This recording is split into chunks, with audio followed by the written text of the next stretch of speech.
RV Babu Vishwa Hindu Parishad നമുക്കൊപ്പം ക്ഷമിക്കണം ഹിന്ദു ഐക്യവേദി നമുക്കൊപ്പം ചേരുന്നുണ്ട്. Shri RV Babu, Devaswom president PS Prashanth ഇക്കാര്യത്തിൽ നിലപാട് വ്യക്തമാക്കുന്നുണ്ട്. ഇന്നലെ ഉന്നയിച്ച ആരോപണം ബിജെപിയും ഒരുപക്ഷെ താങ്കളുടെ സംഘടനയൊക്കെ ഉന്നയിച്ച ആക്ഷേപം ഇത് സർക്കാർ പരിപാടിയാക്കി മാറ്റുന്നു. ദേവസ്വം ബോർഡിന്റെ ക്ഷേത്രവുമായി ബന്ധപ്പെട്ട പരിപാടി സർക്കാർ ഹൈജാക്ക് ചെയ്തു എന്നാണ്. പക്ഷേ ദേവസ്വം പ്രസിഡന്റ് വിശദീകരിക്കുന്നത് അത് അങ്ങനെയല്ല, ഇത് ദേവസ്വം ബോർഡിന്റെ ആശയവും ദേവസ്വം ബോർഡിന്റെ പരിപാടിയും തന്നെയാണ്. പക്ഷേ വിപുലമായ രീതിയിൽ അത് സംഘടിപ്പിക്കുമ്പോൾ സർക്കാരിന്റെ സഹായം വേണ്ടിവരും. അതുകൊണ്ടുകൂടിയാണ് ഈ തരത്തിൽ പോകുന്നത്.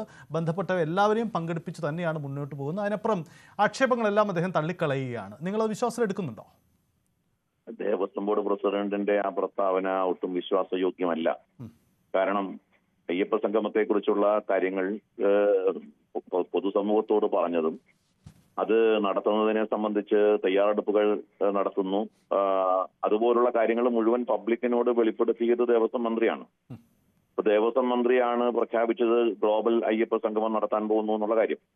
അപ്പോ അത് ദേവസ്വം ബോർഡ് പ്രഖ്യാപിക്കുന്നതിന് മുൻപേ തന്നെ ദേവസ്വം മന്ത്രി പ്രഖ്യാപിക്കുകയും സർക്കാരിന്റെ നേതൃത്വത്തിൽ നടത്തുന്നു എന്നുള്ള ആ രീതിയിൽ തന്നെയാണ് ദേവസ്വം മന്ത്രി പ്രഖ്യാപിച്ചത്. ഇപ്പൊ വിവാദമായപ്പോൾ ദേവസ്വം ബോർഡ് വ്യത്യസ്തമായ അഭിപ്രായം പറയുമ്പോൾ അതങ്ങനെ തൊടാതെ നമുക്ക് വിഴുങ്ങാൻ സാധ്യമല്ല. ഇപ്പോ സ്റ്റാലിൻ മുഖ്യമന്ത്രിയെ പങ്കെടുപ്പിക്കാൻ വേണ്ടി ശ്രമിച്ചതാരായിരുന്നു? ആരുടെ ക്ഷണമായിരുന്നു ഉണ്ടായിരുന്നത്? ദേവസ്വം ബോർഡിന്റെ ക്ഷണമായിരുന്നോ മുഖ്യമന്ത്രി സ്റ്റാലിനെ ക്ഷണിച്ചത് തമിഴ്നാട്ടിൽ നിന്ന്? അതേപോലെ മറ്റ് സംസ്ഥാന മുഖ്യമന്ത്രിമാരെ ക്ഷണിച്ചിട്ടുള്ളത് ദേവസ്വം ബോർഡാണോ സംസ്ഥാന സർക്കാരാണോ? അല്ല, ഞാൻ ഇടയ്ക്ക് ഇടപെട്ടുകൊണ്ട് അതായത് ഇപ്പോൾ ഉദാഹരണം പറഞ്ഞാൽ ആര് പ്രഖ്യാപനം നടത്തി എന്നതിൽ അതിനെ കാര്യമായി പരിഗണിക്കേണ്ടതുണ്ടോ? എൻ്റെ ചോദ്യം ഇതാണ്. കാരണം ഇപ്പം ശബരിമല തീർത്ഥാടനം എന്നത് യഥാർത്ഥത്തിൽ ദേവസ്വം ബോർഡാണ് അതിൻ്റെ എല്ലാ തരത്തിലുള്ള സംഘാടകർ. പക്ഷേ സർക്കാരിൻ്റെ വലിയ സഹായത്തിലാണ്, അല്ലാതെ സാധ്യമല്ല. പക്ഷേ പലപ്പോഴും വാർത്താ സമ്മേളനത്തിലോ മറ്റും പരിപാടികളിലും വരുമ്പോൾ മന്ത്രിയാവാം അത് ഹെഡ് ചെയ്യുന്നത്. അപ്പോൾ പ്രഖ്യാപനം ആര് നടത്തി എന്നത് ഒരു സാങ്കേതിക വിഷയമാക്കേണ്ടതുണ്ടോ? അതിനപ്പുറം ഇതിൻ്റെ മെറിറ്റിലേക്ക് പോകുമ്പോൾ ദേവസ്വം ബോർഡിന് പറയുന്ന കാര്യങ്ങളെ നിങ്ങൾ വിശ്വാസത്തിലെടുക്കുന്നുണ്ടോ? അല്ല, ദേവസ്വം ബോർഡ് ഈ സർക്കാരിന്റെ ചട്ടുകമായിട്ട് പ്രവർത്തിക്കുന്നു എന്നുള്ള ആക്ഷേപം ഞങ്ങൾക്ക് നേരത്തെ മുതലുണ്ടല്ലോ. ഹൈന്ദവ സംഘടനകൾ നേരത്തെ മുതൽ പറഞ്ഞ കാര്യങ്ങളോടുള്ള ദേവസ്വം ബോർഡിന്റെ നിഷേധാത്മകമായ സമീപനമാണുള്ളത്. ഇപ്പോ ദേവസ്വം ബോർഡിന്റെ സമീപനം എന്താ? ഹൈന്ദവ ഭക്തജന സംഘടനകളോടുള്ള ദേവസ്വം ബോർഡിന്റെ സമീപനം എന്താ? ഭക്തജന സംഘടനകൾക്ക് ദേവസ്വം ബോർഡ് ക്ഷേത്രങ്ങളിൽ എന്ത് സ്ഥാനമാണ് ഇപ്പൊ നിലവിലുള്ളത്? ശബരിമല സന്നിധാനത്ത് ഭക്തജന സംഘടനകളുടെ സമീപനം എന്താണ്? അവിടെ അന്നദാനം പോലുള്ള കാര്യങ്ങൾ വളരെ സുത്യർഹമായ രീതിയിൽ നിർവഹിച്ചുകൊണ്ടിരുന്ന ഭക്തജന സംഘടനകളെ മുഴുവൻ പുറത്താക്കി ഇപ്പോ ശബരിമലയിൽ എത്തുന്ന അയ്യപ്പന്മാർക്ക് മുഴുവൻ അന്നദാനം കൊടുക്കാനായിട്ട് ദേവസ്വം ബോർഡിന് കഴിയുന്നുണ്ടോ? അല്ല, ഞാൻ ശബരിമലയുമായി ബന്ധപ്പെട്ട് ഉന്നയിക്കുന്ന മറ്റൊരു വിഷയം, നമുക്ക് ഈ അയ്യപ്പ ഭക്ത സംഗമത്തിലേക്ക് തന്നെ വന്നാൽ ഇതിൽ ഇപ്പോൾ ദേവസ്വം മന്ത്രിക്ക് ശേഷം ഇപ്പോൾ ദേവസ്വം ബോർഡ് നടത്തുന്ന വിശദീകരണത്തിൽ നമുക്ക് വിശ്വാസം എടുക്കാം. അദ്ദേഹം പറയുന്ന ഒരു കാര്യം കൂടി ഞാനത് പരാമർശിക്കാം. ഈ ശബരിമല ക്ഷേത്ര വിശ്വാസങ്ങളും ആചാരങ്ങളെയും അംഗീകരിക്കുന്ന അത് പരിപാലിക്കുന്ന ആർക്കും പ്രവേശനമുണ്ടാകും, അവർക്ക് സ്വാഗതം എന്നതാണ്. ഒരുപക്ഷെ ഈ ചില ആക്ടിവിസ്റ്റുകളൊക്കെ സർക്കാരിന് കത്ത് നൽകി ഞങ്ങളെ പങ്കെടുപ്പിക്കണമെന്ന് പറഞ്ഞുകൊണ്ട് ഒരുപക്ഷെ ആ കാര്യത്തിൽ കൂടി ആവാം ഈ ദേവസ്വം പ്രസിഡന്റ് ഒരു വിശദീകരണം നൽകുന്നത്. അങ്ങനെയെങ്കിൽ ഈ സെക്കൻഡിൽ ഈ നിലപാട് വരുന്ന ഈ ഘട്ടത്തിൽ വരെ ഈ നിലപാടിനെ അങ്ങനെ ആ അർത്ഥത്തിൽ ഉൾക്കൊള്ളാനും സ്വാഗതം ചെയ്യാനും നിങ്ങൾ തയ്യാറാകുമോ എന്നാണ് ചോദ്യം. ദേവസ്വം ബോർഡ് ആദ്യം തന്നെ ഭക്തജന സംഘടനകളുടെ യോഗം വിളിച്ചു കൂട്ടട്ടെ, ഭക്തജന സംഘടനകളുടെ അഭിപ്രായം തേടട്ടെ ഈ വിഷയത്തിൽ. ദേവസ്വം ബോർഡ് നാളിതുവരെ ഈ തരത്തിൽ ഭക്തജന സംഘടനകളെ വിശ്വാസത്തിൽ എടുത്തിട്ടുണ്ടോ? അതില്ല. അതുകൊണ്ടാണല്ലോ ഞങ്ങൾ പറയുന്നത് ദേവസ്വം ബോർഡിന്റെ ഈ സമീപനത്തിൽ ആത്മാർത്ഥതയുണ്ടോ എന്നതിനെ കുറിച്ച് ഞങ്ങൾക്ക് സംശയമുണ്ടെന്ന്. അല്ല, ദേവസ്വം ബോർഡ് ഈ സംഘടനകളുടെ യോഗം വിളിച്ചു ചേർക്കണമോ വേണ്ടയോ എന്നതിനപ്പുറം ഈ ആലോചനയിൽ അവരെയും കൂടി പങ്കാളിയാക്കുക, അവരെയും കൂടി പങ്കെടുപ്പിക്കുക എന്നത് സ്വീകാര്യമല്ലേ? സ്വാഗത സംഘം വിളിച്ചല്ലോ. ഏത് ഭക്തജന സംഘടനകളാണ് ദേവസ്വം ബോർഡ് വിളിച്ചത്? സ്വാഗത സംഘത്തിൽ പങ്കെടുപ്പിച്ചില്ല എന്ന് കരുതിയെന്ന് മാത്രം വിഷയമാകുമോ? ആ പരിപാടിയുടെ മെറിറ്റിലേക്ക് വരുമ്പോൾ ആ പരിപാടി നിലവിൽ വിഷയം വിവാദമാകുമ്പോൾ ദേവസ്വം ബോർഡ് ഒരു സേഫ്റ്റി വാൽവ് എന്നുള്ള നിലയ്ക്ക് ചില കാര്യങ്ങൾ പറയുന്നു.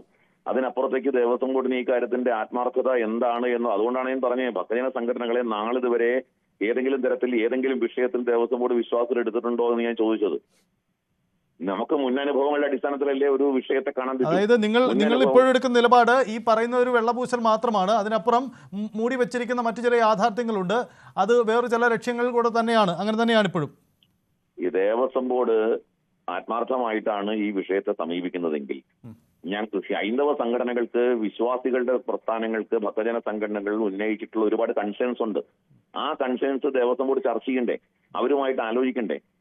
അപ്പോ ഇവിടെ ദേവസ്വം ബോർഡ് മാത്രം വിചാരിച്ചാൽ ശബരിമല തീർത്ഥാടനം വളരെ ഭംഗിയായിട്ട് നടക്കും എന്നാണോ വിചാരിക്കുന്നത്? അല്ലല്ലോ. എത്രയോ ആളുകൾ, എത്രയോ സംഘടനകൾ, എത്രയോ പ്രസ്ഥാനങ്ങൾ, മൂവ്മെന്റുകൾ എല്ലാവരുടെയും സഹകരണത്തോടെയും സഹായത്തോടെയും അവരുടെ ത്യാഗനിർഭരമായ ശ്രീ ആർ വി ബാബു, ഒരു കാര്യം, ഇപ്പോൾ ഈ വിശ്വാസത്തിന്റെ ഭാഗമായി നിൽക്കുന്ന സംഘടനകളെ ഏതൊക്കെ വിളിച്ചില്ല അത് വേറെ വിഷയം, എനിക്കതിൽ വ്യക്തതയില്ല, അതവിടെ നിൽക്കട്ടെ. രണ്ട്, ഇതിന്റെ ഭാഗമായി ഇപ്പോൾ NSS ഒരു പ്രധാനപ്പെട്ട ഒരു ഇതിന്റെ ഭാഗമായി നിൽക്കുന്ന, ഈ വിശ്വാസത്തിന്റെ ഭാഗമായി നിൽക്കുന്ന ഒരു സമുദായ സംഘടനയാണ്. അവർ ഇതിന്റെ പാർട്ടാണ്. SNDP ഒരു പാർട്ടാണ്. ഇതുമായി ബന്ധപ്പെട്ട് നിൽക്കുന്ന മറ്റ് ചിലർ കൂടി ഇതിൻ്റെ ഭാഗമായിട്ടുണ്ട്. അപ്പോൾ ഇനി തന്ത്രി കുടുംബം അടക്കമുള്ളവരെയും കൂടി ഇതിൻ്റെ ഭാഗമായിട്ടാണ് മുന്നോട്ട് പോകുന്നതെന്ന് പറയുന്നു. അപ്പോൾ ചിലരെയൊക്കെ വിട്ടുപോയിട്ടുണ്ടാവാം, അവരെ ഒരു പക്ഷേ കൂട്ടിച്ചേർക്കുമോ ഇല്ലയോ, അതൊക്കെ ദേവസ്വം ബോർഡ് വിശദീകരിക്കേണ്ട കാര്യമാണ്. അതിനപ്പുറം ഇത് പൂർണ്ണമായും ഒരു സർക്കാരും ദേവസ്വം ബോർഡും മാത്രം ആലോചിച്ച് നടപ്പിലാക്കുന്ന ഒരു തീരുമാനം എന്ന് കരുതുക വയ്യാവോ? അങ്ങനെ കരുതാമോ? നിങ്ങൾ നേരത്തെ പറഞ്ഞ സംഘടനകളൊക്കെ സമുദായ സംഘടനകളാണ്. ഞാൻ പറഞ്ഞത് ഭക്തജന സംഘടനകളെ സംബന്ധിച്ചിട്ടാണ്. ഓരോ സമുദായ സംഘടനകളെയും അവരുടെ സഹകരണം ഉറപ്പുവരുത്താൻ വേണ്ടി അവരെ വിളിക്കുന്നു എന്നുള്ളത് നല്ല കാര്യം, അത് നടന്നോട്ടെ. ഞാൻ പറഞ്ഞത് ഭക്തജന സംഘടനകളുണ്ടല്ലോ, ഗുരുസ്വാമിമാരുണ്ടല്ലോ, തന്ത്രി കുടുംബമുണ്ട്, പന്തളം രാജകുടുംബമുണ്ട്. ഈ പന്തളം രാജകുടുംബത്തിൽ നിന്ന് ഒരു പ്രതിനിധി പങ്കെടുത്തു എന്ന് പറഞ്ഞ് ദേവസ്വം ബോർഡ് പറയുകയുണ്ടായി, മന്ത്രി പറഞ്ഞിരുന്നു. ഏത് പ്രതിനിധിയാണ് പങ്കെടുത്തത്? തന്ത്രി കുടുംബം എതിരാണോ, ഈ സംഗമത്തിന് എതിരാണോ? അവരുടെ നിലപാട് കുടുംബം പരസ്യമായിട്ട് അത്തരത്തിലുള്ള അഭിപ്രായം പറഞ്ഞതായിട്ട് ഞാൻ കണ്ടിട്ടില്ല.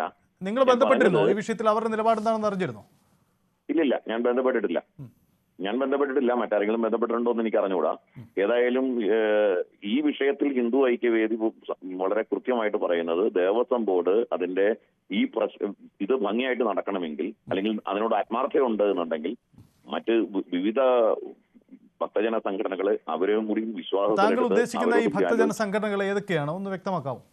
എത്രയോ സംഘടനകളുണ്ട്. അയ്യപ്പ സേവാ സംഘം പോലുള്ള സംഘടനയുണ്ട്, അയ്യപ്പ സേവാ സമാജമുണ്ട്, ക്ഷേത്ര സംരക്ഷണ സമിതിയുണ്ട്, അതേപോലുള്ള എത്രയോ വിശ്വാസികളുടെ സംഘടനയുണ്ട്. ഈ മേഖലയിൽ എത്രയോ വർഷമായിട്ട് പ്രവർത്തിച്ചുകൊണ്ടിരിക്കുന്നവരവരൊക്കെ, അവർക്കൊക്കെ ഒരു പ്രൂവൺ റെക്കോർഡില്ലേ? ഈ ഭക്തജന പ്രസ്ഥാനങ്ങളെ മുന്നോട്ട് നയിക്കുന്നതിൽ ഒരു പ്രൂവൺ റെക്കോർഡില്ലേ അവർക്ക്? അപ്പൊ അവരെ ഒന്നുമല്ല, അവരെയൊക്കെ പഠിക്ക് പുറത്തു വെച്ചിട്ടല്ലേ, അല്ലെങ്കിൽ അവരെയൊക്കെ പുറത്താക്കിയിട്ടല്ലേ ദേവസ്വം ബോർഡ് കഴിഞ്ഞ കുറെ കാലമായിട്ട് പ്രവർത്തനം നടത്തിക്കൊണ്ടിരിക്കുന്നത്. ശരി, ദയവായി തിരക്കല്ലെങ്കിൽ താങ്കൾ ഒന്ന് ദയവായി തുടരുക.